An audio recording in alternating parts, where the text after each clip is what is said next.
Ladies and gentlemen, the following segment of the podcast is presented exclusively by Hillsdale College. For over 175 years, four purposes have defined Hillsdale's mission: learning, character, faith, and freedom. Thank you for listening, and my sincere appreciation to our brothers and sisters at Hillsdale for their great sponsorship. He's here. He's here. Now, broadcasting from the underground command post, deep in the bowels of a hidden bunker, somewhere under the brick and steel of a nondescript building, we've once again made contact with our leader, Mark Levin. Hello, American. Mark Levin here. Our number, 877-381-3811, 877-381-3811. There is a lot of breaking news, but I want to make a point. I really want to denounce anyone and everyone who seems to think that having 2,500 American military personnel, non-combat, and holding on to the Bagram Air Base, which was never in danger, ever, and supporting in terms of parts and mechanics the Afghan Air Force, including their helicopters, that was a bridge too far for Joe Biden and some of our friends on TV and radio. Because now what we have is a complete and utter disaster. Some people have staked out positions that are simply irrational. And they're now contributing to the irrationality of the situation. There was no logic whatsoever, none, to removing those 2,500 personnel. None. That is a tiny footprint. And they weren't even in harm's way. Putting aside all the rest of the static. You in the audience, you have choices to make. When you watch TV, when you read news sites, when you listen to radio, digital TV, podcast, whatever it is, whatever you consume, you have decisions to make. I have decisions to make. We all have decisions to make. Where to get your information from, where to get your news, who you rely on, and so forth and so on. I must tell you, I've listened to nobody today. Nobody. I'm not saying you shouldn't. Listen to everybody if you wish. But I've been giving this a lot of thought.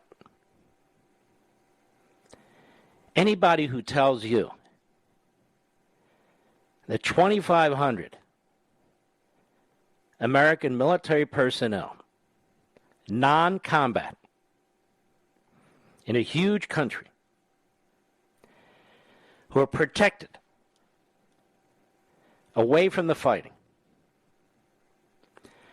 but providing logistical and other support, and quite frankly, gathering intelligence for us, the United States of America. And an air base built by the Soviets, absolutely impenetrable, never under attack. And federal contractors voluntarily, paid but voluntarily, providing not combat support, but parts, maintenance to the Afghan Air Force, that's just a bridge too far to defend America from a country that attacked us, is really utterly and completely irrational and irresponsible and not to be relied on. And I'm not talking about any particular person. I haven't listened to anything today. Period. And then they'll do a double take. They'll say, but anyway, let's focus on how we're getting out. Excuse me. Let's focus on getting out, period. We didn't have 150,000 ground troops there. We weren't suffering casualties. You and I, we can't control what took place before. We were talking about now. The last year and a half. And the people who are telling you this don't even agree with Donald Trump. I spoke today to one of Donald Trump's national security advisors. You'll hear from General Kellogg Sunday on Life, Liberty, and Levin. I spoke today to the commander of the British forces in Afghanistan in the thick of the fighting. You heard him here earlier. Retired British Colonel Richard Kemp. I've spoken to as many people as I can. It's preposterous. We still have men, not many, in Iraq. At a minimum, to protect our embassy. We still have men in Syria. We were attacked from Afghanistan, not Iraq and not Syria.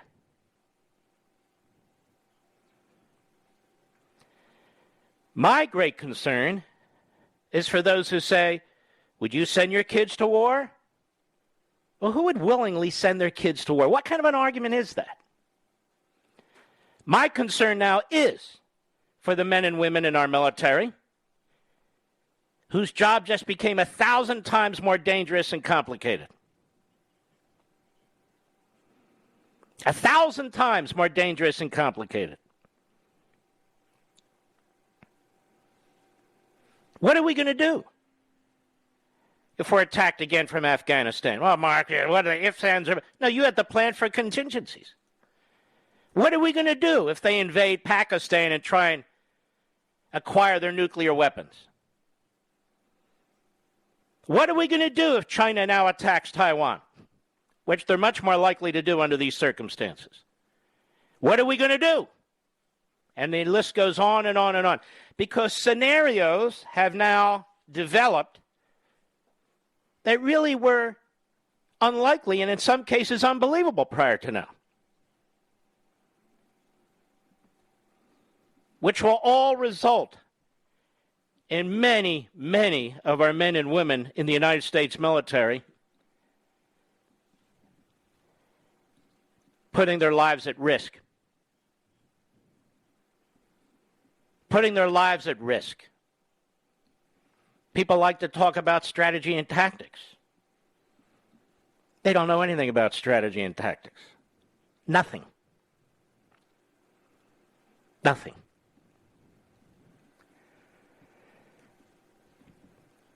We weren't at risk.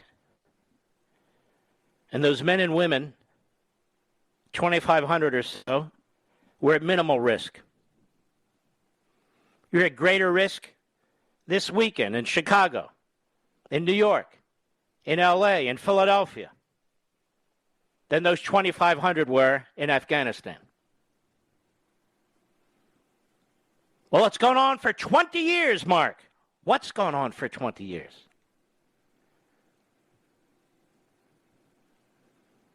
Now it's going to go on for 30 years, whatever that is, 40 years, 50 years. We don't get to decide when these things are over. There's no decisive victory in Afghanistan. We don't fight these wars to win anymore. There's some truth to that. But would these same people who say that support sending in 500,000 troops? No, of course not. Neither would I.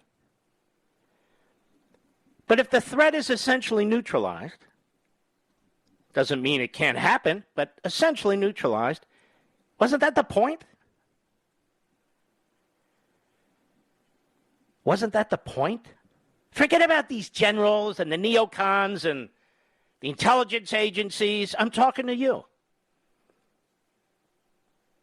One-on-one, I'm talking to you.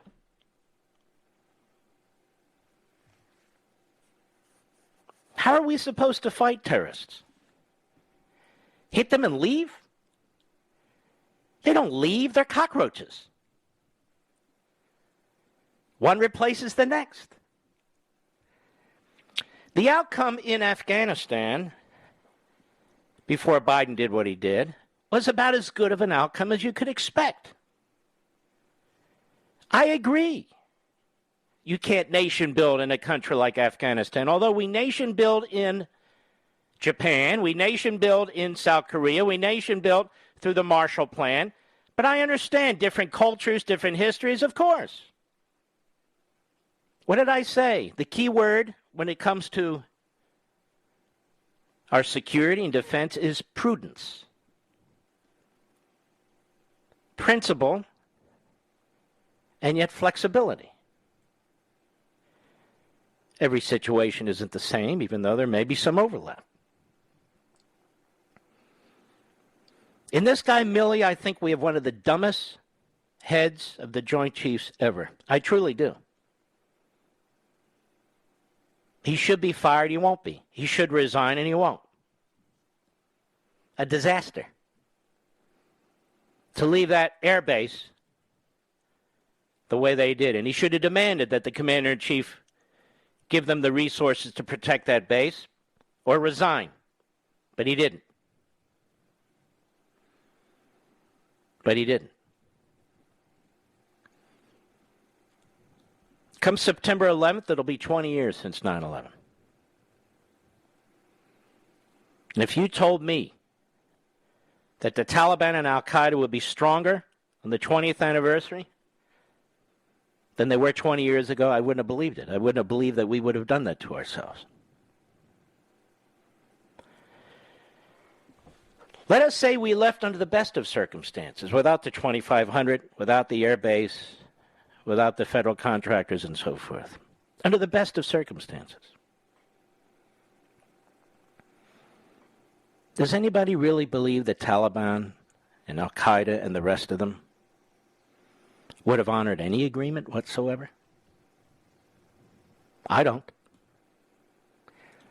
Have they? So those who say 20 years is enough, it's enough. I say, what's enough?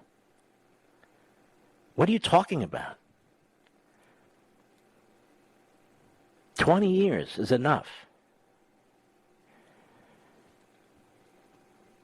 We don't have an army and didn't have an army near the end in Afghanistan. We didn't have a battalion of Marines in Afghanistan. Our men weren't up in the hills of Afghanistan and the valleys in Afghanistan taking horrific casualties.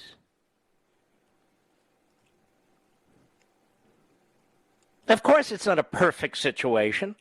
We don't test ourselves against perfect situations. But what else could we have hoped for other than to basically neutralize that country? What else could we have hoped for?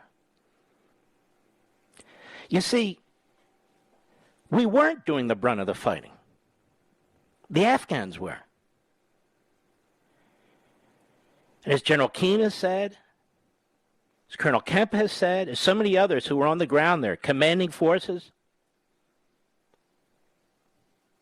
when you pulled the air power, when you pulled the intelligence, most of all, for the special forces that they had, and you pulled the ability to maintain their helicopters and so forth, they collapsed. They collapsed. That's what happened.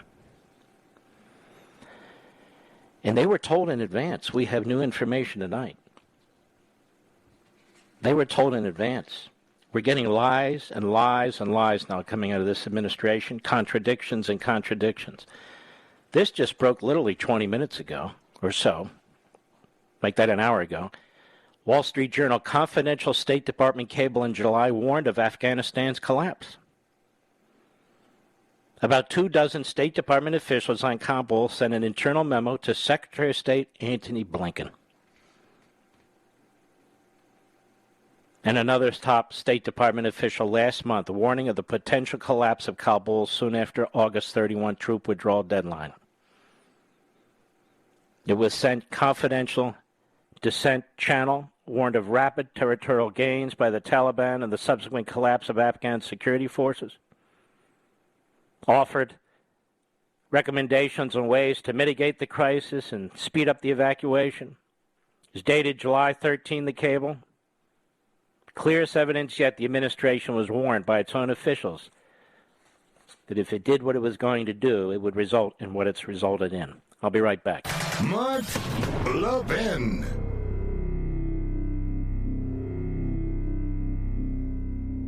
American history and civics education is at a turning point. Will we allow bureaucrats and lobbyists to choose what school children are taught, or will we teach the whole truth? Now, my friends at Hillsdale College argue for teaching the truth. They've made the Hillsdale 1776 curriculum downloadable for free at ləʻvɪn.com. Available not only to teachers, but also to citizens like you to share with other concerned citizens. This complete K-12 history and civics curriculum, designed to give educators guidance, not mandates, allows students to learn the tragedies and triumphs of American history as it really happened.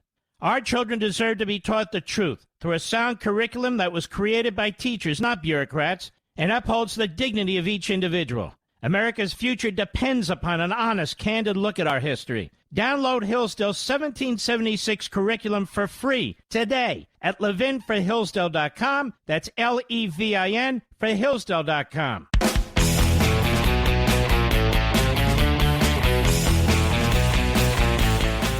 Now, so we've been lied to by Joe Biden about what he knew.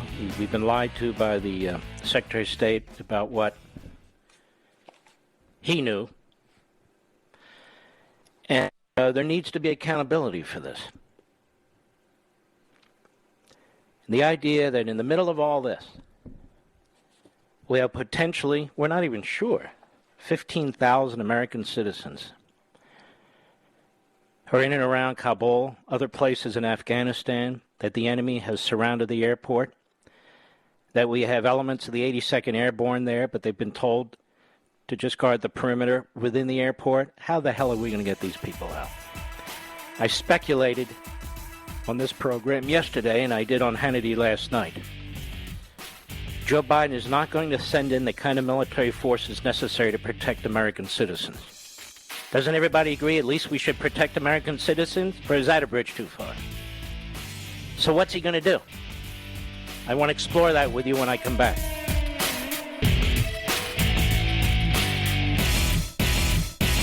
American history and civics education is at a turning point. Will we allow bureaucrats and lobbyists to choose what school children are taught, or will we teach the whole truth? Now, my friends at Hillsdale College argue for teaching the truth. They've made the Hillsdale 1776 curriculum downloadable for free at ləʻvɪn.com. Available not only to teachers, but also to citizens like you to share with other concerned citizens.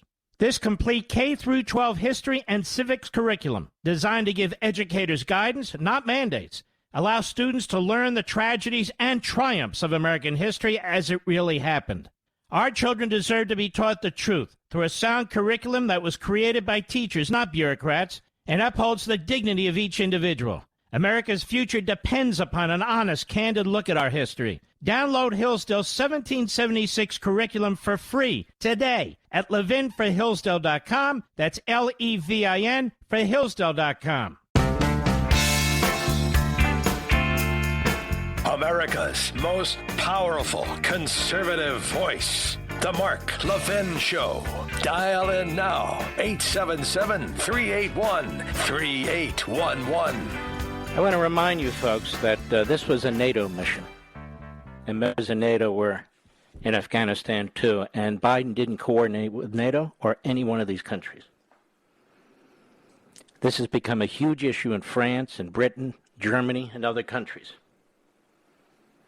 The man who talks about we're back on the global scene, we're going to coordinate with our allies, didn't talk to anybody, didn't coordinate with anybody. We have allies, troops, 6,000 to 7,000 NATO forces in the field. They were caught off guard. The British and the French have sent in some of their forces to actually go outside the airport and find their citizens and try and bring them in. Apparently, that is not the mission that the commander-in-chief has given to our military. He's got the feckless Secretary of State and his disastrous team trying to negotiate with the enemy to see if they'll let Americans out. The Taliban is the same as the Taliban has always been. These are 7th century barbarians who will kill children, marry 12-year-olds, murder women who don't comply, massive rape.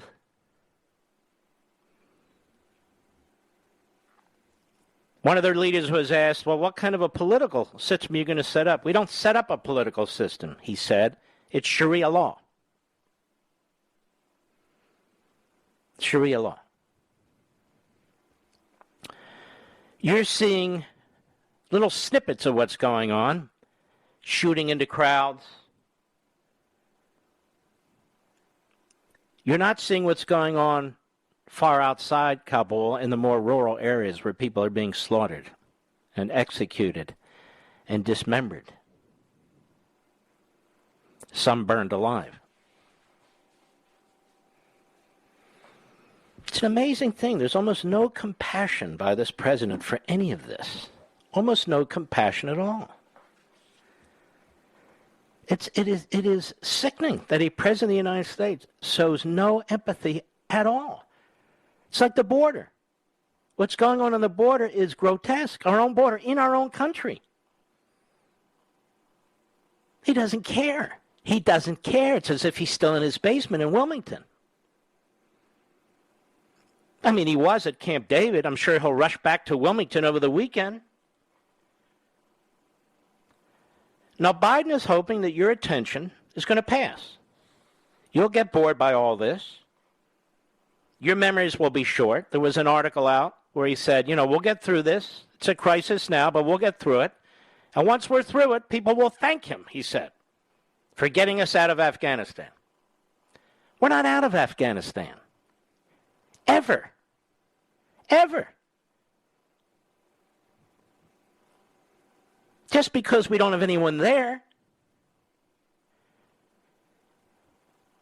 Unfortunately, Afghanistan now decides if we're in or out of Afghanistan.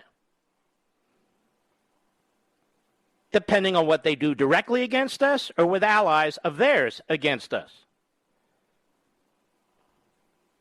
They just prolong the war on terrorism. They throw away 20 years of progress. 20 years. 20 years.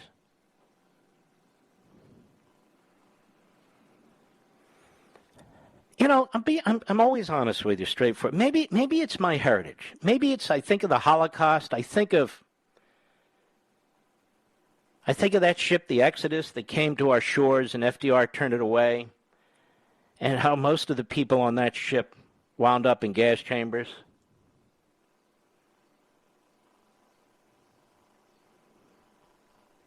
I think about the Cubans.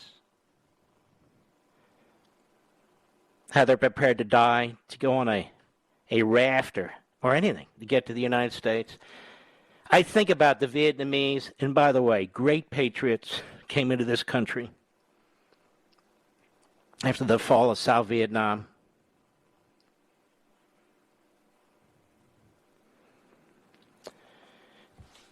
I think about that. You're going to have people who say, friends of ours, and you may agree with them, we don't want any refugees from Afghanistan. I'm not one of them. This isn't about people storming our borders from the south, entering the country illegally because they're poor or there's crime in the streets or what have you. That's not what a refugee is all about. A refugee is this situation right now. This situation right now. We can't completely disown what has taken place here and just say, okay, well, rape away, kill away, we did everything we could, that's the end of it. Listen to the screams. You mothers and fathers out there, can you imagine dropping your baby on another side of the fence, hope that a member of the United States military will pick that baby up, and they will, and take that baby in their arms and then take that baby away forever to safety? Can you imagine saying goodbye to one of your kids that way? Or having your daughter or wife pulled out of your home, knowing what fate awaits them?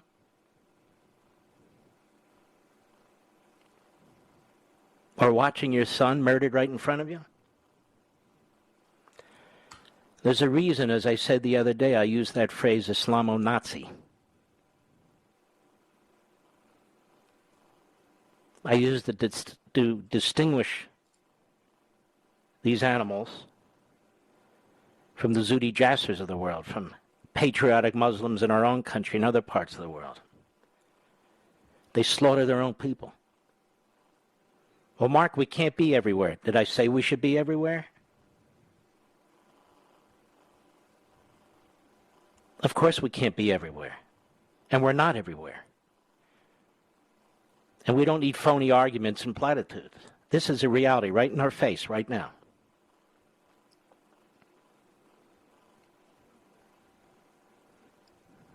This is a big deal and it's big trouble.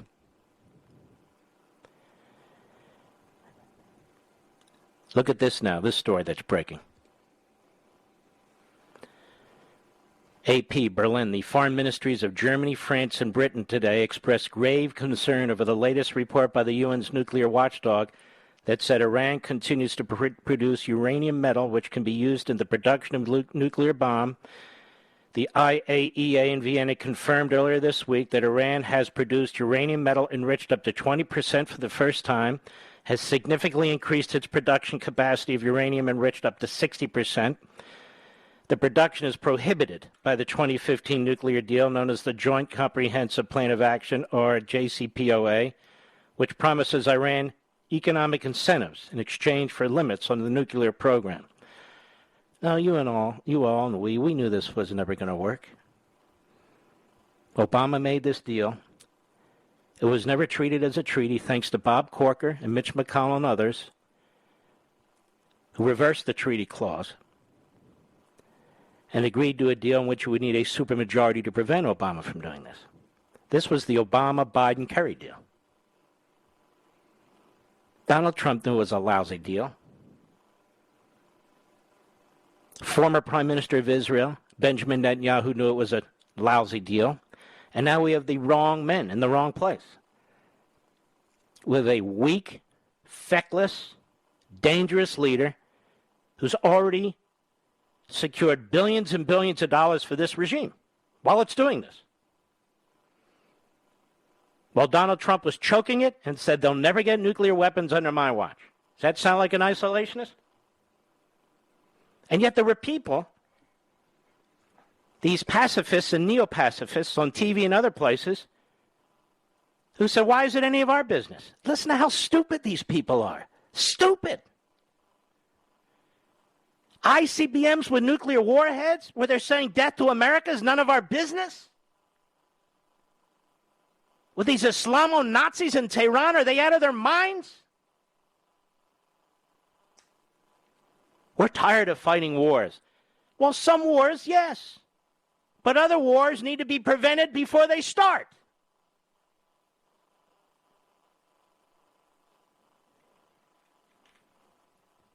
And you think Iran's going to give a damn what Biden says or has to think?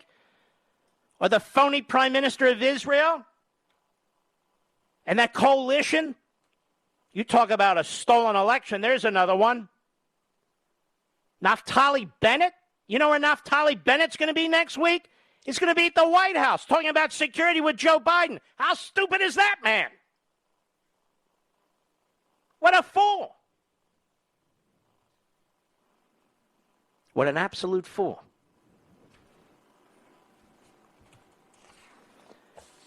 Reuters. Planes, guns, night vision goggles, the Taliban's new U.S.-made war chest. We have cutting-edge technology there. They're giving them to the Iranians. They have flown jets out of the country. They're going to wind up giving it to the Chinese and to the Russians. I'd say that endangers our troops a lot, as well as America. About a month ago, Afghan's Ministry of Defense posted on social media photographs of 7 brand-new helicopters arriving in Kabul delivered by the U.S. They'll continue to see a steady drumbeat of that kind of support going forward. And I want you to think about that. That's about a month ago, right? Well, also about a month ago, we learned a little over an hour ago, the Secretary of State was told that they will collapse if we withdraw the way Biden says he wants to withdraw, okay? Secret, confidential telegram or memo that went to the Secretary of the State. And at the exact same time, the Secretary of Defense is delivering our modern helicopters to that government. Taliban have seized the country as well as any weapons and equipment left behind. Videos showed the advancing insurgents inspecting long lines of vehicles and opening crates of new firearms, communications gear, even military drones. Everything has been destroyed, is the Taliban now. Everything that hasn't been destroyed is the Taliban's now, one U.S. official said.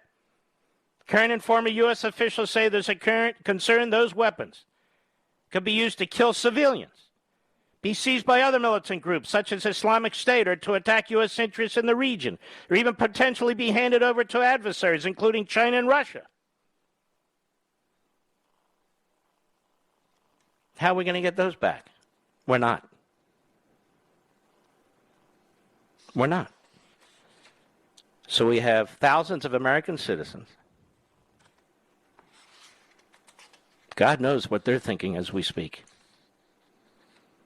We have our cutting-edge equipment. And our enemies are on the move, all of them. All of them. But don't worry, we'll be out of Afghanistan in a month or so. And Biden thinks you're all going to forget about this. Well, I'll tell you what, our enemies aren't going to forget a damn thing.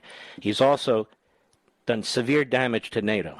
Severe damage to NATO. This was a NATO war. Obviously, we lead NATO effectively, but it was a NATO war. And he didn't even inform our NATO allies. Mr. Globalism. He forgot to pick up the phone and call them. I'll be right back. Mark Levin.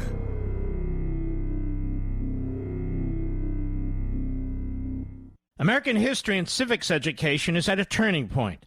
Will we allow bureaucrats and lobbyists to choose what school children are taught, or will we teach the whole truth? Now, my friends at Hillsdale College argue for teaching the truth. They've made the Hillsdale 1776 curriculum downloadable for free at ləʻvɪn.com. Available not only to teachers, but also to citizens like you to share with other concerned citizens. This complete K-12 history and civics curriculum, designed to give educators guidance, not mandates, allows students to learn the tragedies and triumphs of American history as it really happened. Our children deserve to be taught the truth through a sound curriculum that was created by teachers, not bureaucrats, and upholds the dignity of each individual. America's future depends upon an honest, candid look at our history. Download Hillsdale's 1776 curriculum for free today at ləʻvɪn.com. That's L-E-V-I-N for Hillsdale.com.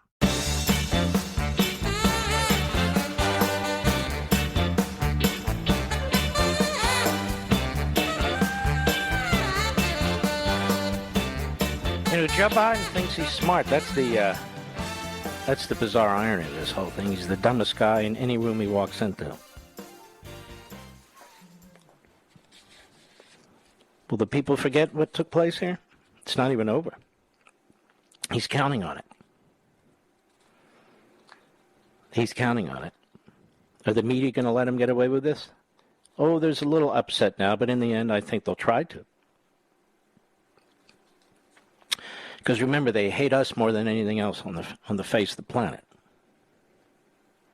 Even though it's Thursday, again, I want to encourage you to watch the Sunday program on Fox, Life, Liberty, and Levin, 8 p.m. Eastern. If you're not going to be able to watch it live, please DVR it. You're going to have information that you're simply not going to get anywhere else. No thanks to me, by the way, but thanks to the two guests that I will have.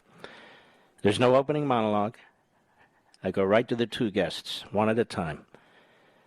And I wish and I hope that you and your family will watch this. I'm not going to bring through the usual conga line of guests that you see. And the more the merrier. No. The show's a little different. We take our time with the same guest. We choose our guests very, very carefully, just as you choose your viewing very, very carefully.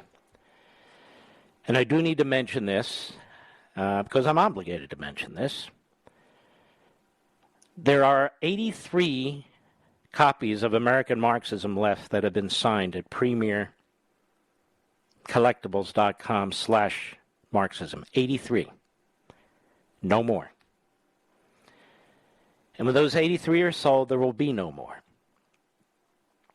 So I'm giving you a heads up. They're going to sell out probably in the next 5 or 10 minutes. It's premiercollectibles.com/Marxism. I haven't mentioned this for days because I haven't really been in the mood to, but if you want to get it for Christmas or Hanukkah or a birthday or just have them, you need to act immediately. There are millions of people listening, and it may already be too late. So that's premiercollectibles.com/Marxism. And, of course, this whole issue of Marxism, the weakening of the United States from within, the weakening of our resolve, it pours into foreign policy decisions. It determines who our elected officials will be, who the President of the United States will be, the entire psychology and mindset of the United States. You can see how it's being drained and how it's being devoured. I pride myself and I pride all of you. We are the pushback. We are the line of defense. The purpose of this book, American Marxism, is to assist you, assist your family and your friends and your colleagues. And we could use your help. You can get it on Amazon or anywhere else. I'll be right back.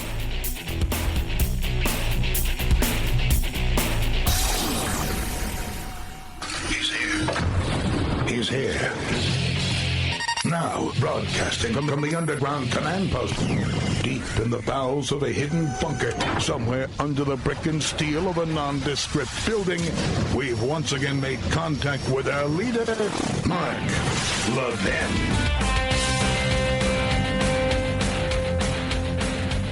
Hello, America. Mark Levin here. Our number, 877-381-3811, 877-381-3811. Is it not amazing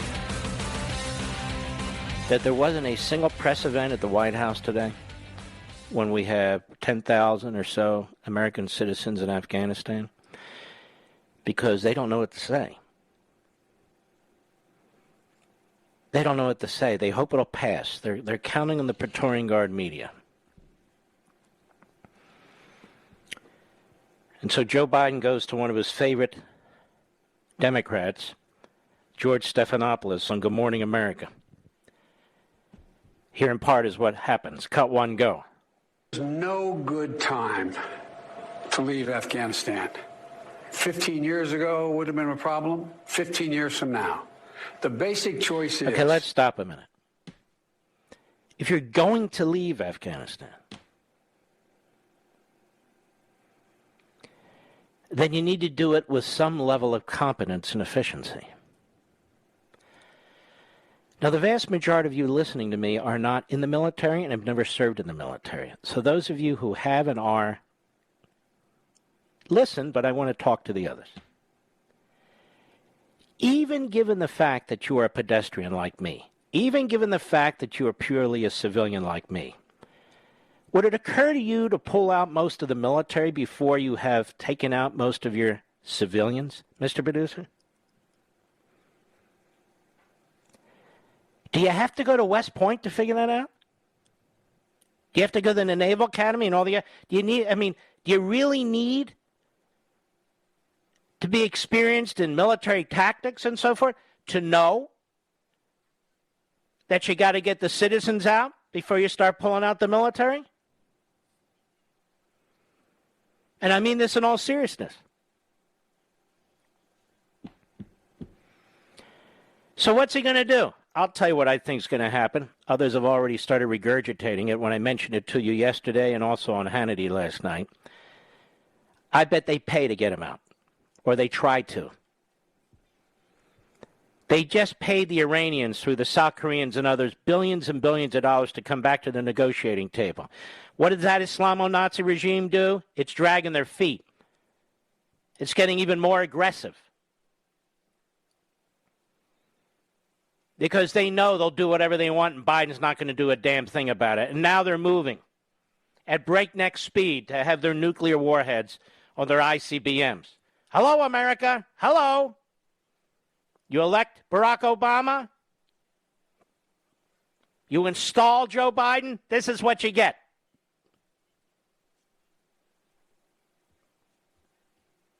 This is what we got. And the idiots with the 20-year war BS. What do they want to do about Iran? Nothing. They don't have any answers to anything. To anything.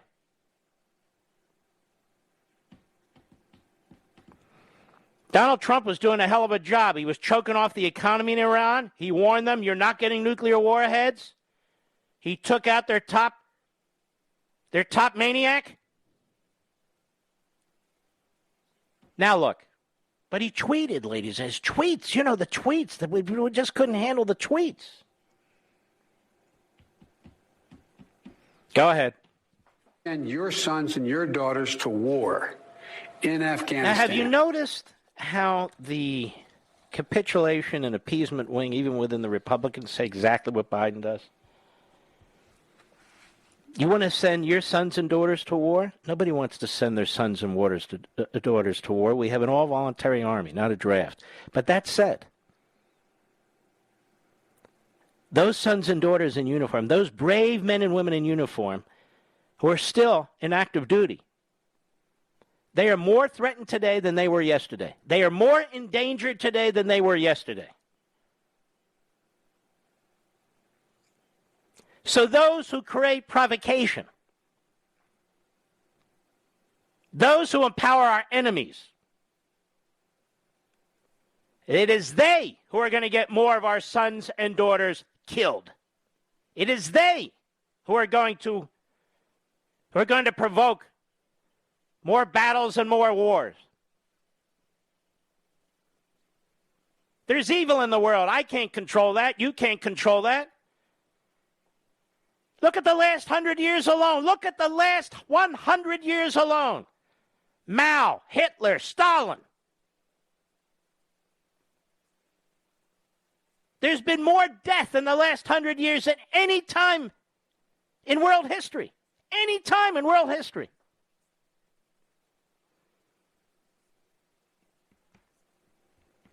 Go ahead. In Afghanistan in perpetuity. No one can name for me a time when this would end. And what because you can't name a time when this will end. Whatever this is, we never define this. We never define what's a 20-year war. We don't define these things. We didn't have 2,500 non-combat military personnel in Afghanistan. They're on the front lines of a war, fighting the war. What kind of idiocy is this? Now, in 2014 we did, and a hell of a lot more. But by the time this took place, the last week, we certainly did not.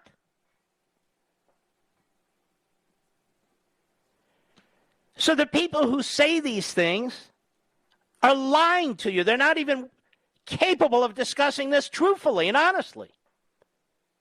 Because they make no sense.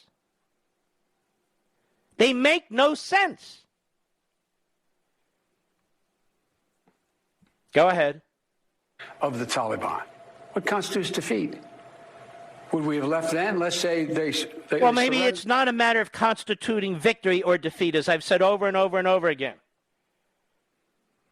The goal was to prevent them from attacking us again, to take out bin Laden and to prevent them from attacking us again. Might they have? Of course they might.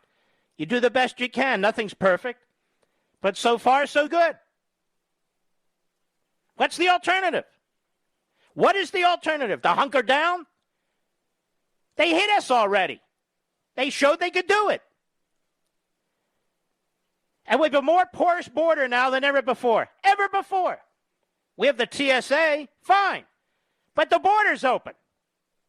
So they're not going to come through the front door. They'll come through the back door. And their weapons are much more sophisticated. And now they're aligning themselves with enemy nation states like China and Russia and Iran and so forth. We're in a hell of a pickle, ladies and gentlemen. And I'm not putting up with any more of the bull crap from anybody, period. I care too much about this country, my fellow citizens, and my family. I'm not putting up with any more of this bull crap. I don't care whose mouth it comes out of. Go ahead.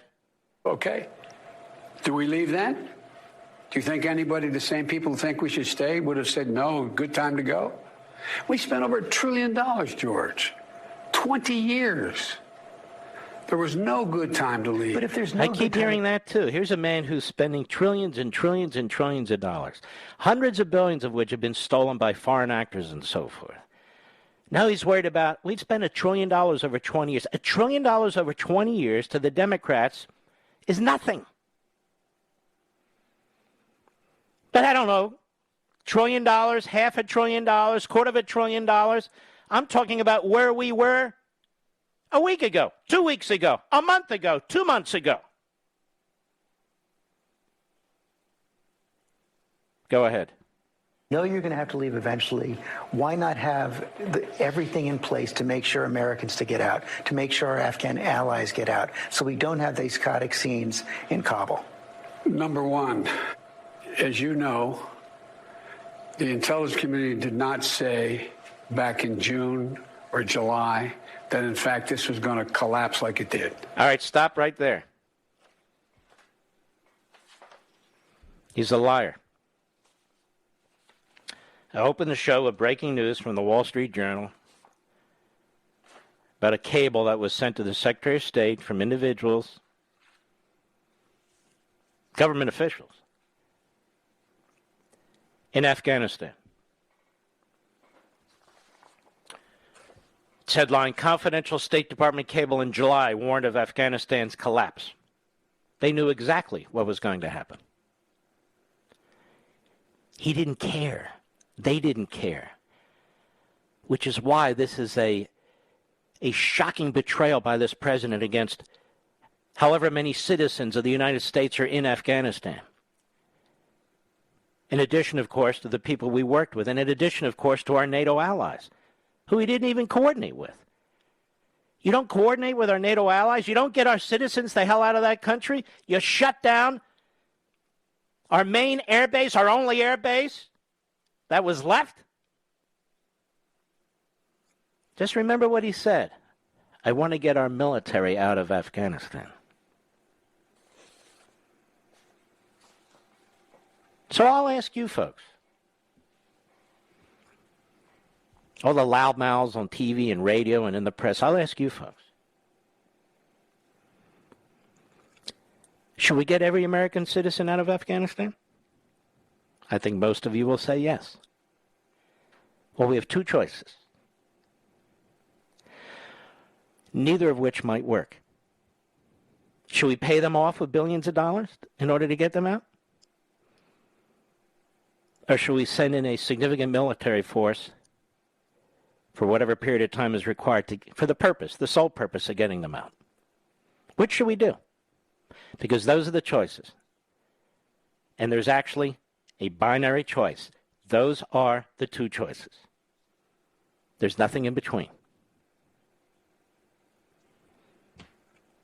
I think they're trying to pay them the way they did the Iranians. That's my supposition. That's my surmise. That's my surmise. Could be dead wrong. I'll be right back. Mark Levin.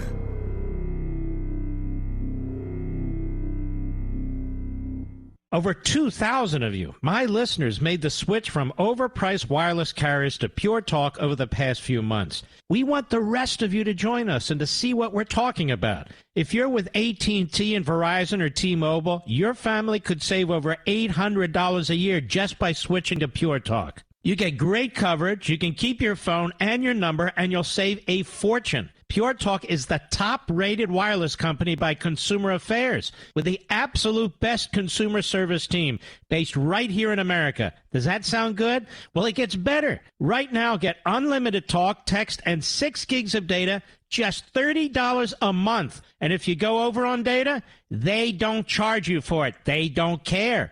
Go to puretalkusa.com and enter promo code Levin Podcast. Again, puretalkusa.com, promo code Levin, Levin Podcast. And when you do, you'll save 50% off your first month. That's puretalkusa.com, promo code Levin Podcast. Pure Talk USA, simply smarter wireless.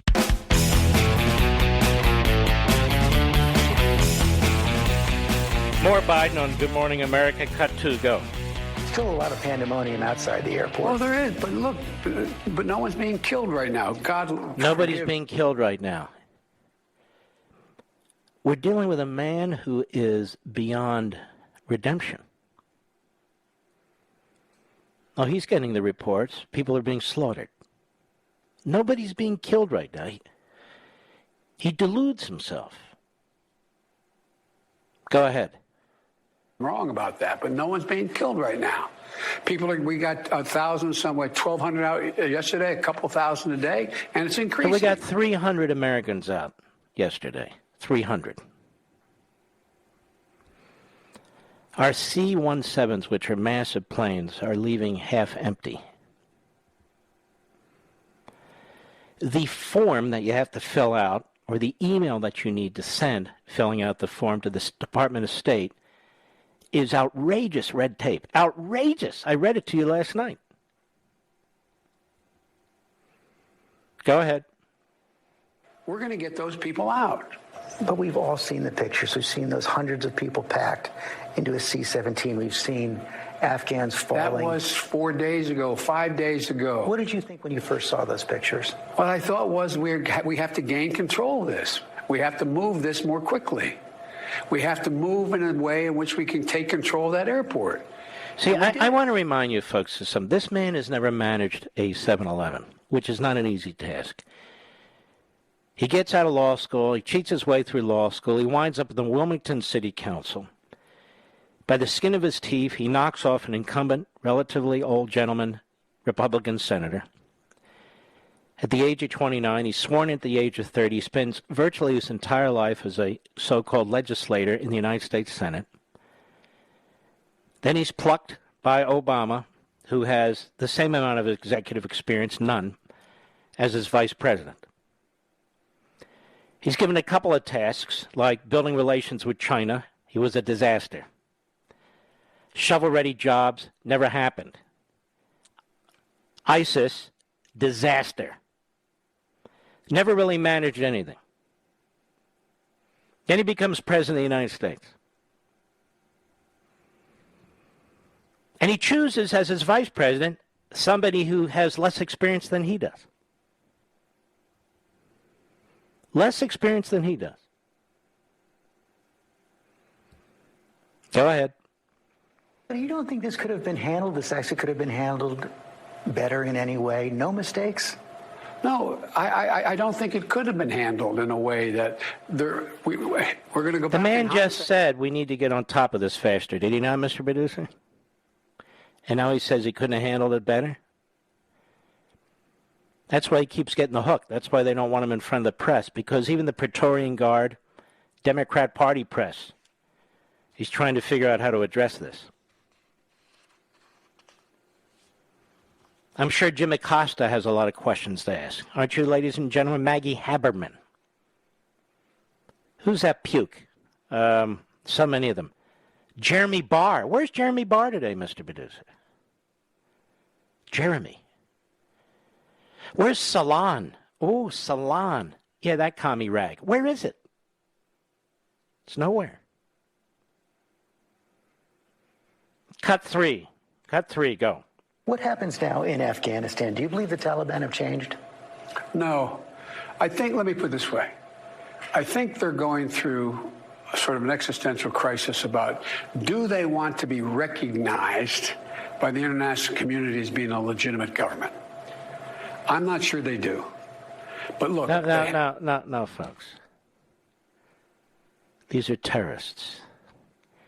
They don't care about being recognized by the international community. What does that even mean, being recognized by the international community? Did Hitler care about being recognized by the international community? Stalin, Mao, Castro, recognized by the internet. Hey, we're recognized by the international community, boys. Wow, great. Then we'll stop being terrorists. Iran was recognized by the international community. Look what they're doing. They even got billions and they got to deal with the international community. Pretty cool, huh? You can see the damage Obama created with Iran, with Afghanistan, when he let out five of these Neanderthals, and then picked up by Biden. Go ahead. They care about their beliefs more. Well, they do. But they also care about whether they have food to eat, whether they have an income that can... No, they don't. They're going to sell opium. They're going to cut deals with the communist Chinese. They'll cut deals with other Islamo-Nazis and so forth. And they don't care about the people eating. They just care about the leaders and their military, that is, the terrorists eating. Oh, God, I tell you. This is like the worst scenario. The worst scenario. The worst people possible in positions of power here as the enemy rises up. And in part, I blame the media in this country. I blame the Supreme Court for not taking up the Pennsylvania cases. It's just so horrible. I'll be right back.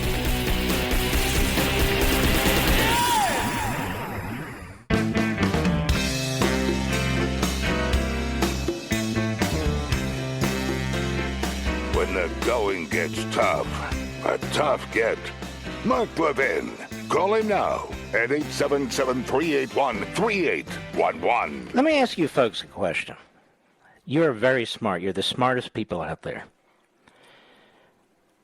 Because I think you are able to distinguish between an Afghan interpreter who's worked side by side with a Marine for several years, trying to destroy the enemies who supported the attack on 9/11, as well as the enemies who support the overthrow of the Afghan government. We call them allies. We call them brothers in arms. The difference between that interpreter and somebody who comes across the border illegally just because they can. Do you see the distinction between the two, Mr. Producer? Do you Levinites see the distinction between the two? Well, how can we see it and some other people don't? Do you see the distinction between somebody who has put their life on the line to work with us, both out of their interest for their country and our country, and somebody who just wants to come to the United States because the border's open? Isn't there a moral distinction? I ask my Jewish friends, my Christian friends, my Muslim friends, all my friends, Hindu friends, is there a moral distinction between the two? Somebody who's prepared to have your back in combat, or somebody who did over the 20-year war we talk about, over the 20 years, versus somebody who just chooses to come across the border from some corner of the world because they can. Under immigration law, we treat those two people differently. We have recognized as a people for scores of years that there's a difference between those two people. Because in the first instance, it serves our interests to have allies, foreigners, who will help defend us as we help defend them, towards a common cause, survival. That individual is treated differently under our immigration laws than an individual who's an utter stranger coming across the border because they want to come across the border for 1,000 different reasons. Those are the laws that we support. Those are the laws that have been in place for a reason. If you're a person of faith, or even if you're not, if you understand the moral imperative, there's a difference. There's a distinction.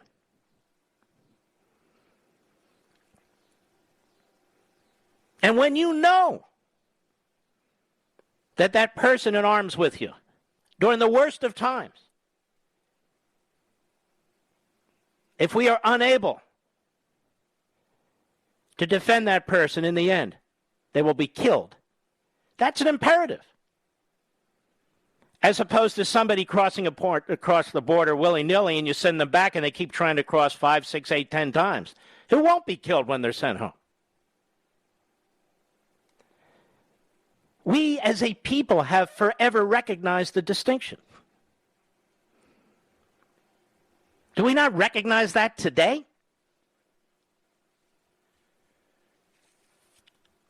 Maybe it's just me. Maybe I'll lose everybody in the audience. I don't know. I don't know.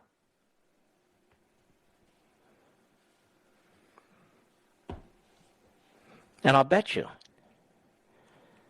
that those people will be patriotic Americans. Patriotic Americans. The vast majority of them, anyway, will be patriotic Americans. Not all of them. Most of them. Most of them. How do I know that? Because that's the way it's worked in the past for the most part. There's always exceptions, no question. But for the most part. Some of the most patriotic people I've ever met are Vietnamese Americans. Vietnamese Americans. They love this country. You don't see them rioting in the streets. You don't see them denouncing America. You don't see them pulling down monuments. Do you? Because first and second generation Vietnamese, thank God they're in the United States of America. It's true. Again, it's not a perfect point, but it's a strong point. There's a distinction. And to say, we really care about these people, obviously, we're loving people, but stay out. And do people need to be vetted as best as we can vet them? Of course. So all the givens are given. And in this battle against American Marxism in this country, it's nice to have patriots fighting with us, alongside us. It really is. I can only take so much of this Biden, but I want you to hear some of these things. Cut 4, go. In a couple of weeks, we're all going to commemorate the 20th anniversary of 9/11. The Taliban are going to be ruling Afghanistan like they were when our country was attacked. How do you explain that to the American people? Not true. It's not true. They're not going to look just like they were when we were attacked. There was a guy named Osama bin Laden. And there's a lot of Osama bin Ladens hiding out in caves in parts of Pakistan. A lot of Osama bin Ladens. They can't wait. But they're all going to be joining together, strategizing together, plotting together. They're going to have an entire country, and they're not going to have to fear a thing. They're not going to fear us doing anything. Because we'll be gone, long gone. NATO will be gone, long gone. Nobody's going to interfere with them. Nobody. They're going to have free run of the place. It is so much worse than before 9/11. So much worse. Go ahead. Well, they were organized in a big way, that they had significant help from other parts of the world. We went there for two reasons, George. Two reasons. One, to get bin Laden, and two, to wipe out as best we could, and we did, the Al-Qaeda in Afghanistan. We did it. Then what happened?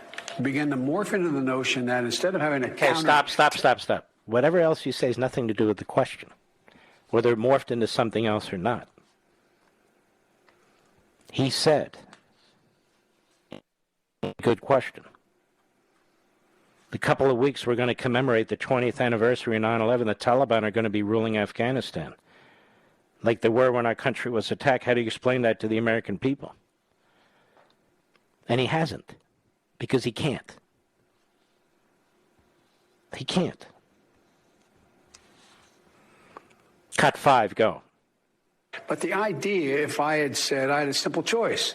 If I had said, we're going to stay, then we better be prepared to put a whole hell of a lot more troops in. But your top military advisors weren't against withdrawing on this timeline. They wanted you to keep about 2,500. Now, this is the part that's absolutely incomprehensible. Go ahead. It was split. That wasn't true. That wasn't true. They didn't tell you that they wanted troops to stay? No, not in terms of whether we were going to get out in a time frame, all troops. They didn't argue against that. So no one told your military advisors did not tell you, no, we should just keep 2,500 troops. It's been a stable situation for the last several years. We can do that. We can continue to do that. No one said that to me that I can recall. Okay, so we have three answers to the same question. No, they didn't say that. It was split. No, they didn't say that in terms of whether we were going to get out in a time frame, and not that I recall.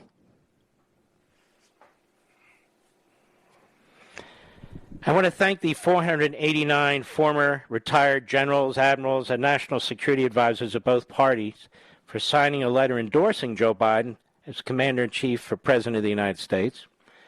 I want to thank the American media for promoting Joe Biden for President of the United States. I want to thank all the courts in America, particularly the Supreme Court of Pennsylvania, that violated the federal Constitution. No question. And I want to thank the U.S. Supreme Court for not taking up either case, despite the fact that at least 2 and probably 3 justices wanted to take up those cases. Not even about ballot counting or machines or anything. Straightforward, black and white, constitutional question. But it was too much. And, of course, I want to thank the Democrat Party for putting this Nimrod up as their nominee. You've done a grave injustice to the American people. You've done a grave injustice to this country. And it's not just Kamala Harris who's in the witness protection program. Where's Schumer? Has anyone heard from Schumer? No, he's in the witness protection program. Nancy Pelosi, she raised her head a couple of times, thought everything was going swell. She praised Biden's courage. And as I said on Hannity last night, well, then maybe she should change positions with one of the women in Afghanistan if she thinks it's so swell. What do you bet she won't? Where's the squad of Marxists, American-hating Marxists? Where are they? How come we're not hearing from Tlaib or Omar? Or are we? And I just don't know it. And whose side are they on? I'm just curious. Normally, they root for our enemies, whether it's Hamas, whether it's Castro, whatever it is. Whose side are they on? Where's they at? You see, ladies and gentlemen, when we are really facing a grave situation, you see how the people the media promote are really dwarfs, are nobodies. You see how they're absolutely, substantially pathetic. Nobody turns to AOC or Presley or Cori Bush or any of these clowns at a time like this. Nobody turns to Schumer at a time like this, or even Pelosi. Because they're incapable of substantive, wise, reasoned input. They're incapable of it. Shocking. I'll be right back. Mark Levin.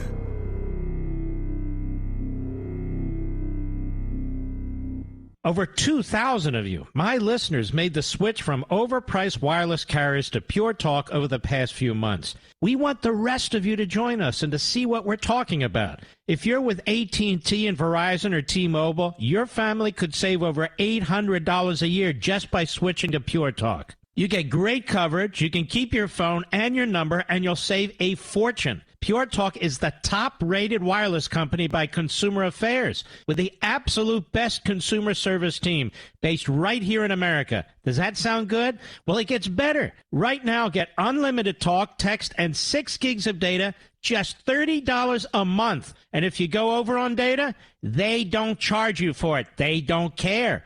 Go to puretalkusa.com and enter promo code Levin Podcast. Again, puretalkusa.com, promo code Levin, Levin Podcast.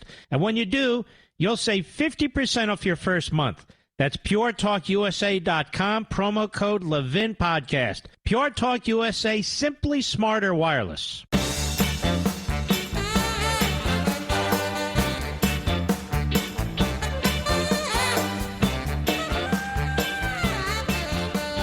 We could sure use Rushabout now, couldn't we, America? Not to put down anybody, that's not the point. We could sure use him around now, I would say. Miss him very, very much. Miss emailing with him, miss texting him late at night.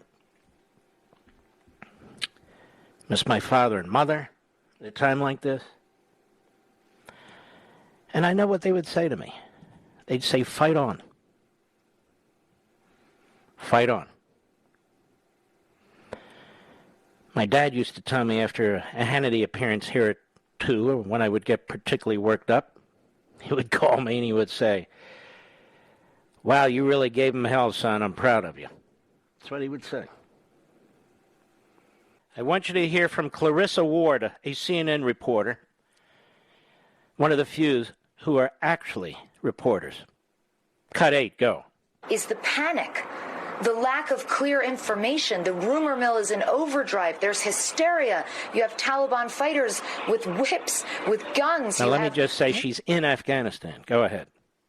Soldiers who are not allowing people in. You have mixed messaging coming through about what kind of paperwork you need and how you can get on a flight and where you can go. I mean, it is just an absolute mess. And we heard President Biden say yesterday in his comments to ABC News that this is not a failure. And I think a lot of people outside that airport, particularly those taking the kinds of extreme actions we're just talking about, would like to know, if this isn't failure, what does failure look like exactly? Looks exactly like this. But it's worse than failure. It is an epic disaster. And they'll be teaching this in our military schools one day as an example of what never to do.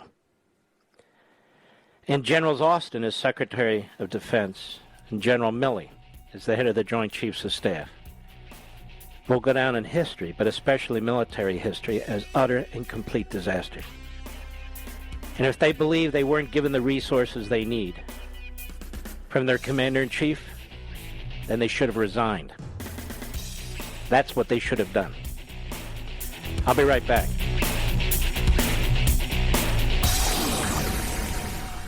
Ladies and gentlemen, this final hour of the podcast is sponsored exclusively by AMAC, the Association of Mature American Citizens. Now over 2 million conservative members strong, AMAC believes in and stands up for the values that we care about: faith, family, and freedom. Thank you for listening, and please support AMAC. And you can become a member at amac.us/join.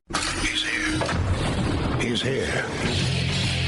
Now, broadcasting from the underground command post, deep in the bowels of a hidden bunker, somewhere under the brick and steel of a nondescript building, we've once again made contact with our leader, Mark Levin. Hello, America. Mark Levin here. Our number, 877-381-3811, 877-381-3811. I know with all the tumult and very important issues that we need to discuss here, I don't think I appropriately thank you folks, my beloved audience. I'm blessed to have you out there. I truly am. Been doing this a long time now. We're like in the worst time slot. And yet it's the second biggest radio show in America. And I can't thank you enough for allowing me to come into your homes and your cars, wherever you're listening. I can't thank you enough for embracing this movement against American Marxism. I pointed out, I think, that it was number one 5 weeks in a row on the New York Times bestseller list, beating out all other books. Even the number 2 book, we beat them by twice as much, Mr. Producer. That's not me, that's you. This book isn't about me. This book is about the country. This book is about the threats and the challenges that are grave that we face internally, which affects what goes on externally. People looking for answers. People looking to galvanize and rally and support. And that's why I wrote this book. As I've told you many times, I'm no Thomas Paine, and this book is not the American crisis. But we are in a crisis. And I don't pretend to be Thomas Paine. I am who I am, to quote Popeye. But the book is a serious book. The book is a serious book. And I suspect when I'm dead and gone, this will be the book that will be remembered. This and Liberty and Tyranny. But for our purposes now, American Marxism, I feel, if it gets into the hands of enough people, including young people, but all people, can and has started to make a difference in this country. The pushback has begun. It's begun in our schools. It's begun in our politics.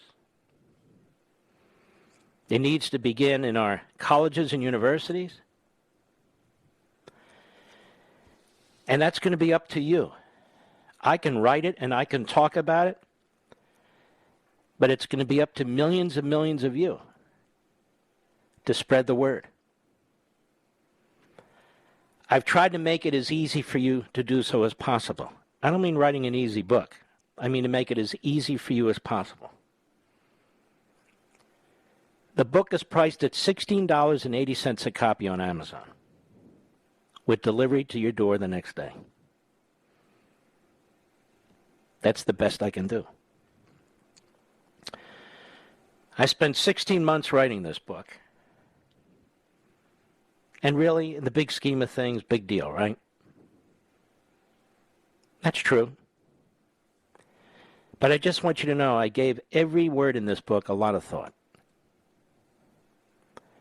Every argument in this book, a lot of thought. Every individual who's cited in the book, I felt needed to be revealed to you. And when I write a book like this, I write it. I do the research. Everything in here is my responsibility. Most of the books out there, that's just not the case. Otherwise, I won't put my name on the book.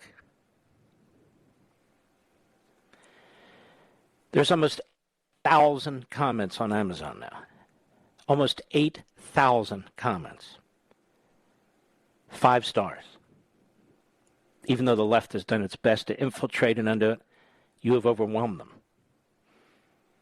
You can read the comments. We've had truckers who call here and have said that they have downloaded the audio as they drive from one part of the country to the other. Truckers, college students, lawyers, doctors, electricians, and plumbers.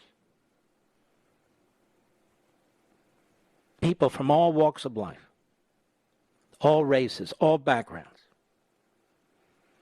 What unites us is liberty. What unites us is our love for this country. And I hope we will keep this momentum going.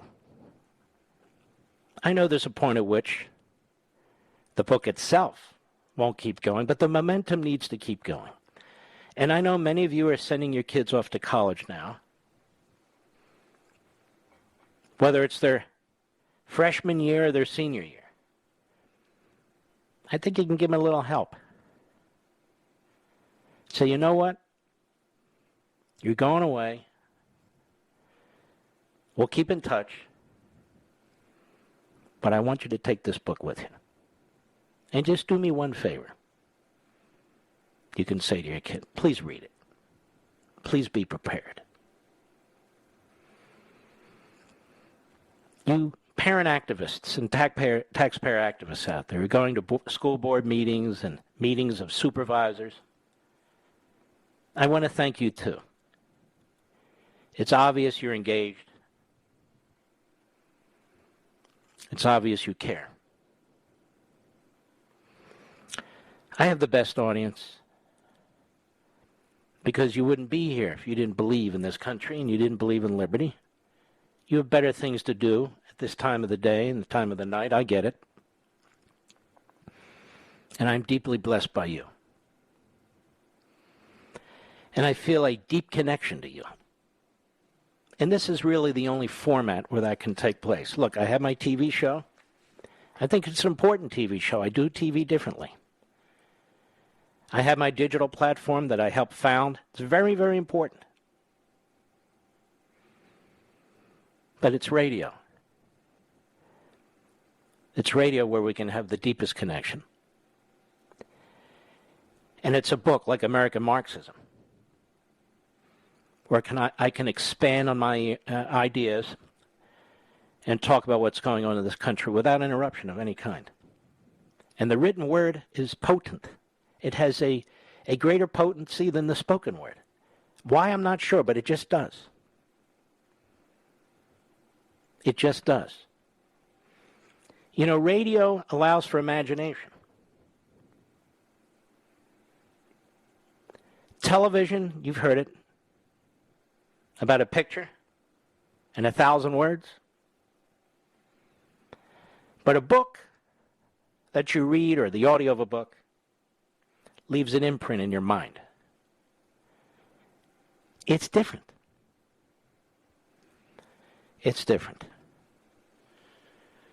So we will continue to march on, despite the obstacles, despite the challenges.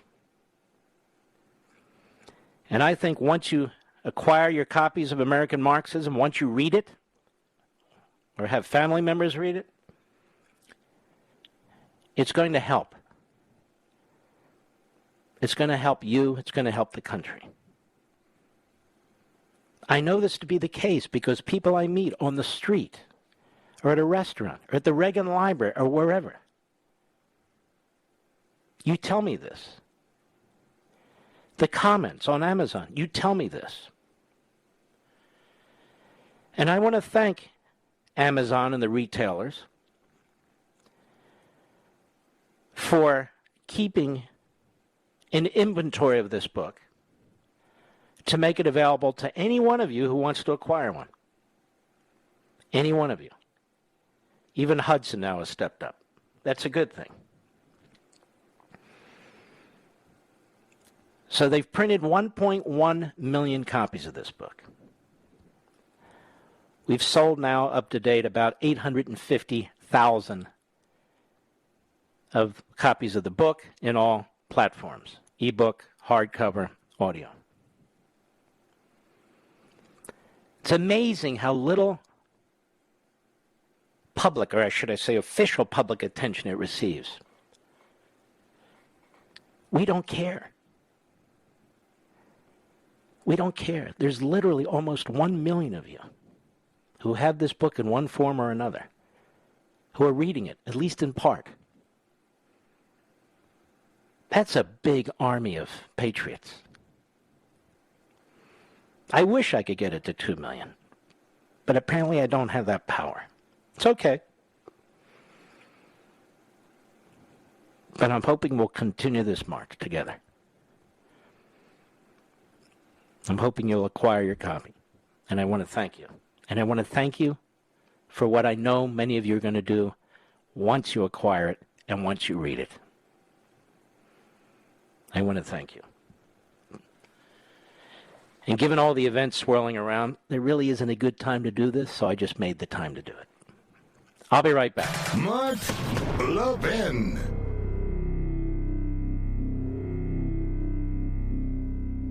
AMAC, the Association of Mature American Citizens, is one of the fastest-growing organizations in America, now over 2 million conservative members strong, and I'm one of them. AMAC believes in and stands up for the values that we constitutional conservatives care about. More than talk, AMAC fights. A full-time presence in Washington, AMAC pushes back against reckless spending, disasters like Medicare for All, and the expanding reach of the federal government. And beyond advocacy, joining AMAC gives you access to a wealth of benefits and discounts, including special member-only rates on car insurance, travel discounts, cell phone plans, and a hell of a lot more. And if that's not enough, you'll get AMAC's bi-monthly magazine, full of insightful articles on issues that matter to most of us, we conservatives. As I said, I'm an AMAC member, and you should be too. Join today at amac.us. That's AMAC.us. Stop supporting the liberal agenda that the other 50-plus organization has been pushing for. Join AMAC instead. AMAC.us.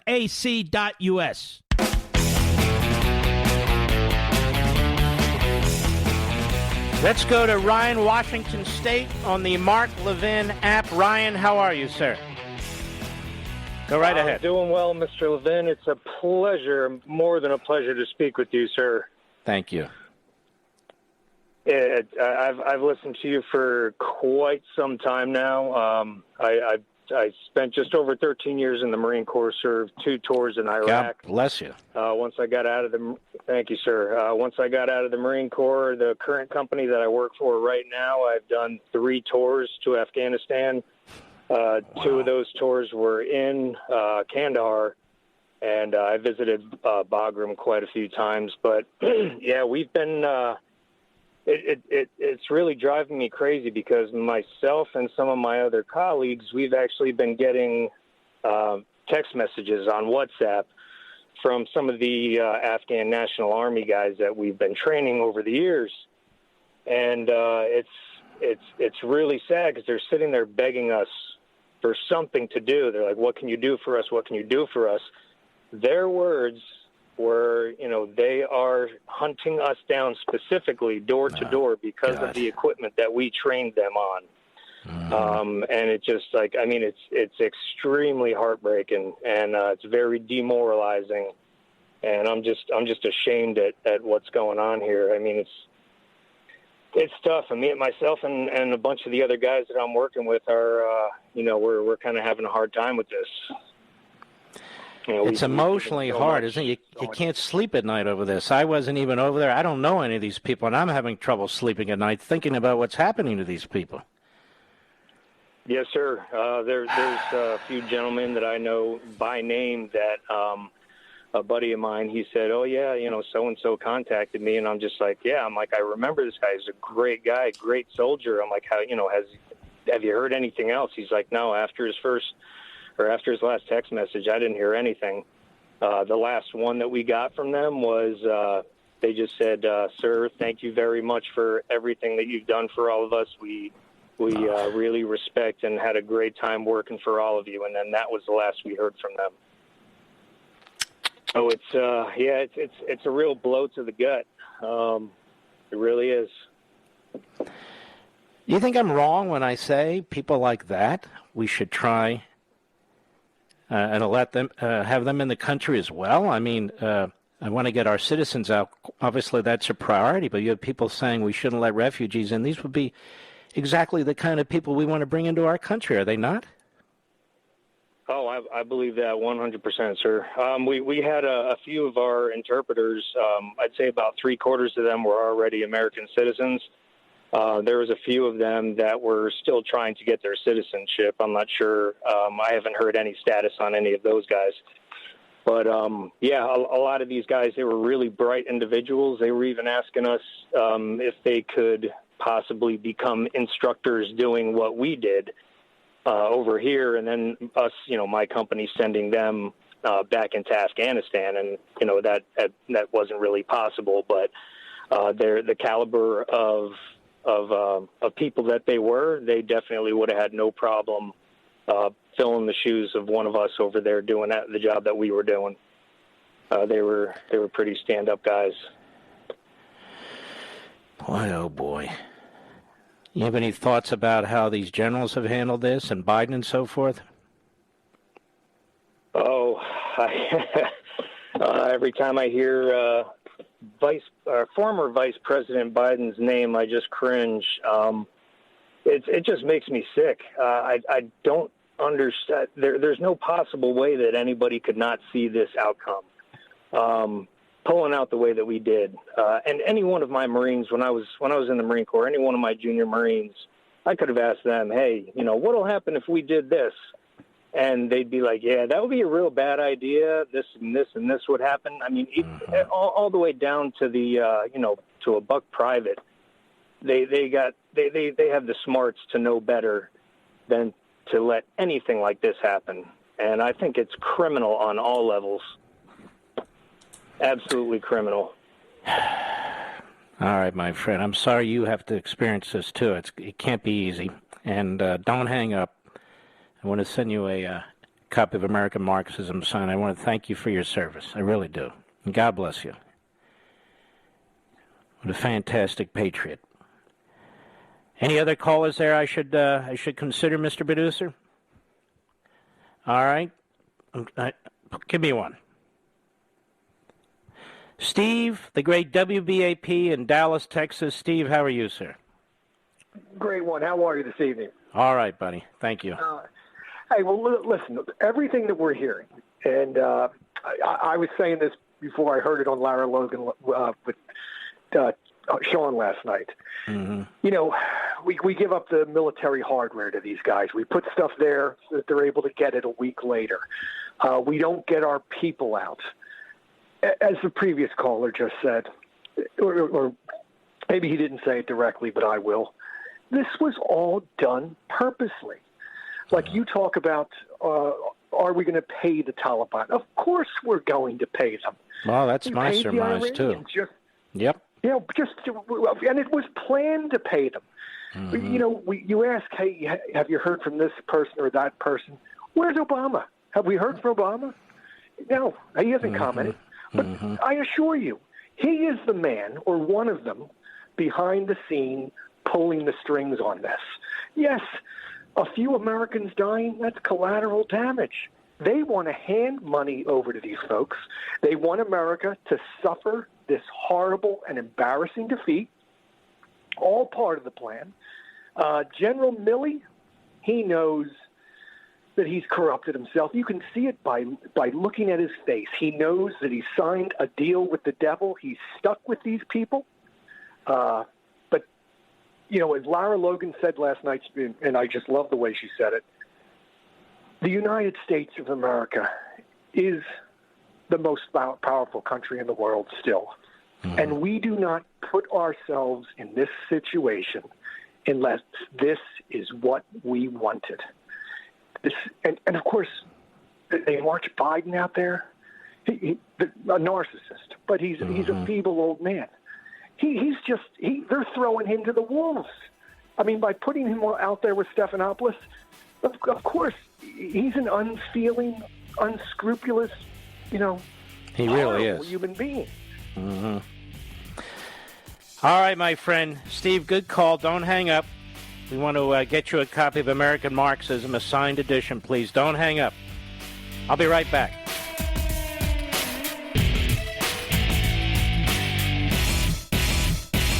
AMAC, the Association of Mature American Citizens, is one of the fastest growing organizations in America. Now over 2 million conservative members strong, and I'm one of them. AMAC believes in and stands up for the values that we constitutional conservatives care about. More than talk, AMAC fights. A full-time presence in Washington, AMAC pushes back against reckless spending, disasters like Medicare for All, and the expanding reach of the federal government. And beyond advocacy, joining AMAC gives you access to a wealth of benefits and discounts, including special member-only rates on car insurance, travel discounts, cell phone plans, and a hell of a lot more. And if that's not enough, you'll get AMAC's bi-monthly magazine, full of insightful articles on issues that matter to most of us, we conservatives. As I said, I'm an AMAC member, and you should be too. Join today at amac.us. That's AMAC.us.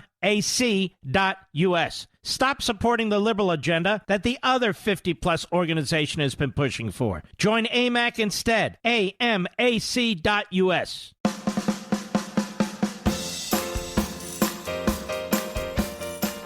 Mark Levin doesn't just read the news, he makes the news.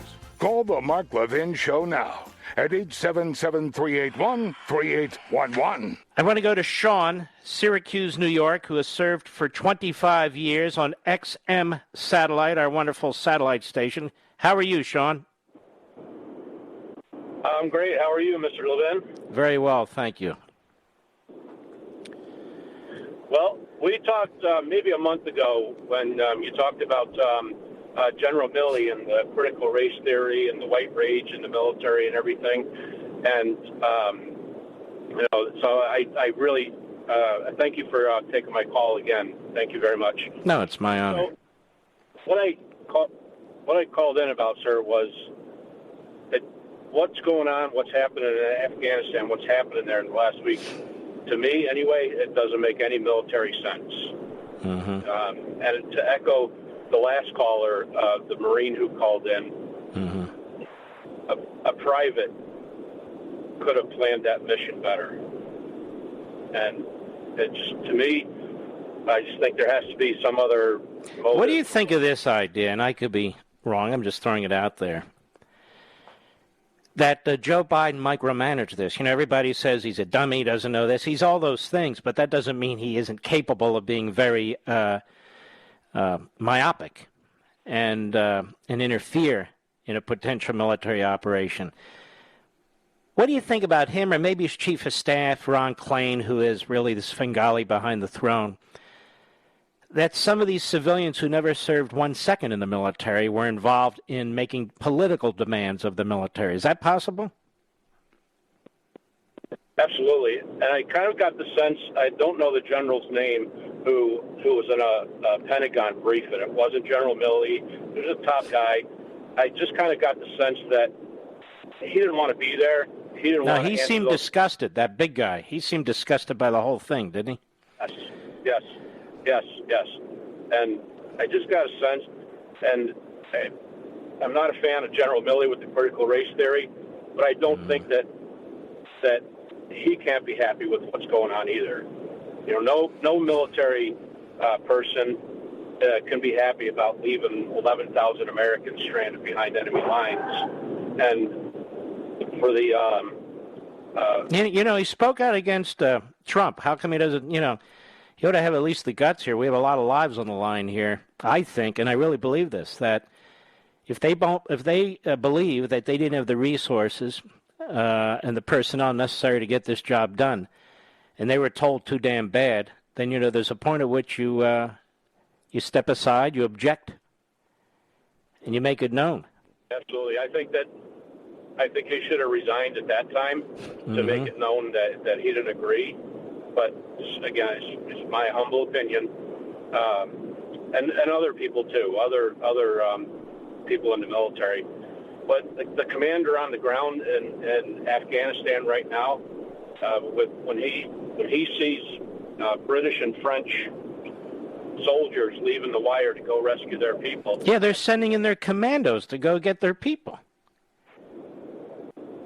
We have the 82nd Airborne on the ground, and I guarantee you that those soldiers are chomping at the bit to get out of the wire. I've been places where same thing. We were told and we were told that orders came from different agencies back home, and we wanted to do things, but we just couldn't do it. And I guarantee you that those men and women are chomping at the bit to go get those people. Mm-hmm. And I can't imagine thoughts that are going through their heads when they lay down at night.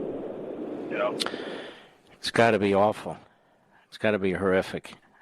I mean, I say, and you can ask my wife. She's the same way. We can't even sleep at night thinking about this.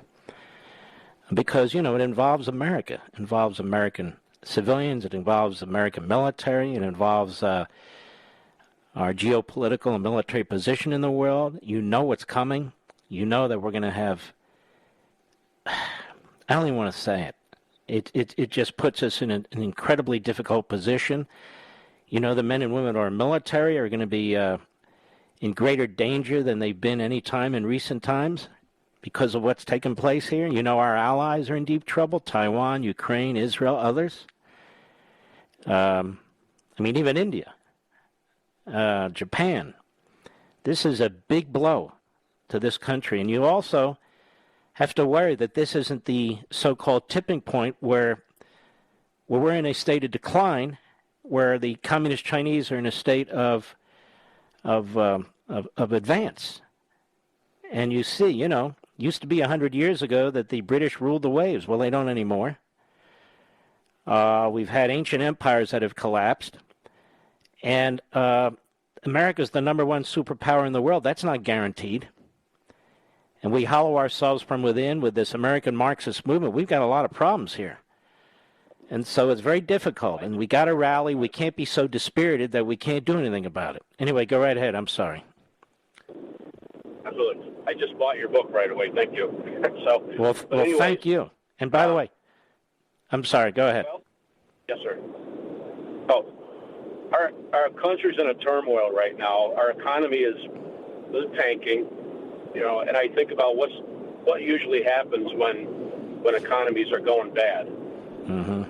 Nothing good. Yep, nothing good. I can't help but think that maybe that's the reason. Whatever the reason, absolute disaster. Now, don't hang up, sir. I want to make sure you get a signed copy of American Marxism. And we have fantastic callers, so I want to keep it up here. Let us go to Ty, Wichita, Kansas, the great KNSS. Ty, how are you? Sir, I am doing good. How are you tonight? I've been better. You asked. Hey, you asked. Hey, that's a good answer. Okay, just real quick, I'm an old ex-paratrooper myself, and I was back during the peacetime era, more after Vietnam, before any other real conflicts. However, something that dawned on me, and unless I'm mistaken, I remember in my training that if you give aid and comfort to the enemy, it's a court-martial offense. If you supply arms and ammunition to the enemy, it's treason. And well, if you think they're going to round up Joe Biden on that, that's never going to happen. Yeah, and that's what I was going to say. It's not going to ever happen, but I think the American people should know, just how important it is to understand the severity of what is going on. I agree 100%. And that's why I said Joe Biden needs to be impeached. We don't have the numbers in the House, but the Republicans need to use the I word, and they need to start talking about it. And I agree with you. So don't hang up, sir. I want to give you a signed copy of American Marxism. And those of you who are unlikely to get through, if you want to get a copy, I don't even know if any are left. There are only 83 left at premiercollectibles.com/Marxism. There are only 83 left. And I don't know if they're sold out or not. You can check it out if you like, but they definitely will be sold out in minutes if they're not sold out. Now, only 83 left. You're thinking of a holiday gift, Christmas or Hanukkah, birthday gift, or just thinking of having a copy, a signed copy. It's something to think about. Let's get another caller in here. All right, let's go to Jim, Charlotte, North Carolina, XM Satellite. How are you, Jim? Hey, Mark, I'm doing very well. Hope you are too. Hey, I'm all right. Thank you. Before I get your opinion, great. Before I get your opinion on a comparison, on a more happier note, I just received your masterpiece yesterday in the mail. After I read it, I'm sending it to my daughter. She wants it desperately. She's about to start vet school out in the West. Well, guess what? Because you got in, You can send her that book. When you're done, I'm going to make sure you get a signed copy of my book, so you'll have the two. Outstanding. I appreciate that. Hey, sir, and thank you. I was in Beirut in '83 when 241 of my fellow Marines and sailors were killed by a suicide bomber. And the big thing back then is, once the dust settled, Ronald Reagan, the honorable person he was, took full responsibility yes, of that. He did. Unlike whatever we got in the White House today, is blaming everybody but himself. So, but here's the question I got for you, sir. Does this debacle in Afghanistan bring to mind the Benghazi fiasco a decade ago when Biden, who was a key player then, failed to respond in a timely manner, resulting in the death of our ambassador, 3 other Americans, except now on a much larger scale, we once again have Biden in yet another inept administration. You know, people, there's a lot of parallels that can be made. There's no question. People try to make them, like with South Vietnam. And I talked earlier today with a friend of mine. He's been on the air. He was the commander of British forces in Afghanistan for a period of time. Retired British Colonel Richard Kemp. And he, as an example, people have been saying this is Saigon. He said, let me tell you the difference. He said, when we Americans left Vietnam, the way we left Vietnam, which was also horrible, it took us many years to build our reputation back. But the communists in Vietnam weren't interested in conquering anybody. They weren't even interested in attacking the continental United States. This is a brilliant man. He said, in Afghanistan, it's different. It's totally different. The reason we were in Afghanistan is because they attacked us in the United States, not because they were communists or anything else. So the parallels can only go so far. This is why I started the program admonishing, if not giving a tongue lashing. I didn't listen to any radio or TV today, just the way it is. But to people who should know better. People who should know better. Who become irrational when it comes to Afghanistan. That somehow 2,500 non-combat military personnel was the continuation of a 20-year war. And now we have this disastrous mess on our hands. And my point is, now we have a hot war. Now we have a hot war because the enemy, we surrendered. The enemy's there. The enemy has our equipment. The enemy's emboldened. The enemy's going to build up its forces with other terrorists and so forth. It's making alliances with nation-state enemies of ours. We've never seen anything like this before. So don't tell me it's been too long when it's not over. It's not over. It's gotten worse now. Thank you, Jim. Don't hang up. I want to send you a signed copy of American Marxism. I'll be right back. Mark Levin.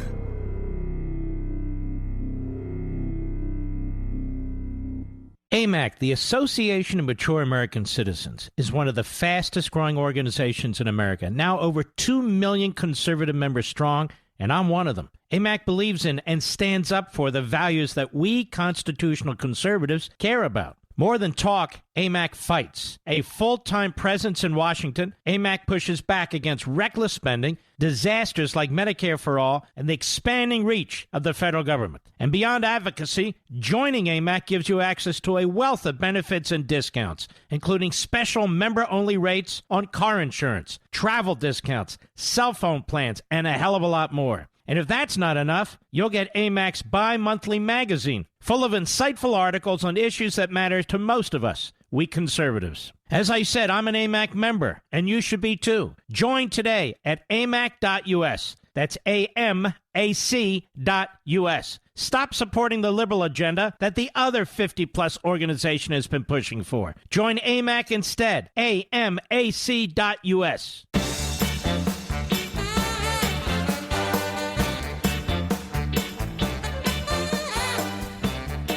Let us go to Sal, Dallas, Texas, the great WBAP. Go, please. Mark, it's a privilege to speak to you. I am honored to listen to you every day. Thank you, sir. Yes, it's honor. I think Biden pulling the military out of Afghanistan, the military, goes to what you have said before about Biden and his obsession with his legacy, his so-called legacy. He wants an asterisk by his name saying he ended the 20-year war in Afghanistan. He thinks the history books will play him up with that. But he's as dumb as a rock and as cold as a snake. That's not a good combination. No, and you're right. But I think it's all about his legacy. He's out of touch with reality. He's delusional. And I think he doesn't care. I think he has enough focus and enough brain power to do dangerous things. I really do. And that's what he's doing. He's obviously a nasty old man who's not 100% with it. But when he is with it, he's doing some very, very dangerous things. Sal, I want to thank you, my friend. And you get a signed copy of American Marxism. We're running out of them. But what the hell? Let's go to, Steve, Long Island, New York, the great WABC. WABC is wide awake tonight, ladies and gentlemen. Go right ahead. Hi. I don't think this is legacy or any of that stuff. I think this is coming to roost of a corrupt president and his family who are owned by China and Russia. And because anybody who watches a television military show knows you don't do something like what they did. Take the military out and the people and then the other stuff. But the only person in the world who can do this is the commander-in-chief. He can override anything that anybody else says, and you know they thought about it because they were going to do it that way for Trump, and it's the way to do it. But only he, who is only out of jail based on the good graces of China and Russia, not and his what family, happened? He's got no choice but to do it. You think he's that beholden to China? I think he's that beholden to China because if all the stuff that is revealed about Bo and his family connections with China and Russia, they'd be in jail. I get it. I don't think this is that, though. I think this is a man who is making ideological decisions. He is he's a narcissist. He's stubborn. He has been wrong, Bob Gates and others, but we can just observe him over his career. So wrong about foreign policy. Now he's turned his attention also to domestic policy. He's wrong about everything. He's a very dangerous man. And in more than just foreign policy, but he's created, let me put it to you this way. He has undone, and I'm going to put it bluntly, so much of what we have accomplished since the end of World War II. He's turned it on its head. Don't hang up, my friend Steve. We're going to send you a signed copy of American Marxism, too. You can get what's left, folks, at premiercollectibles.com/Marxism. I hope you'll go on Amazon.com and get your copy as well. Prayers for my son's dog, Indy. He's going to need a lot of them. And I will see you tomorrow.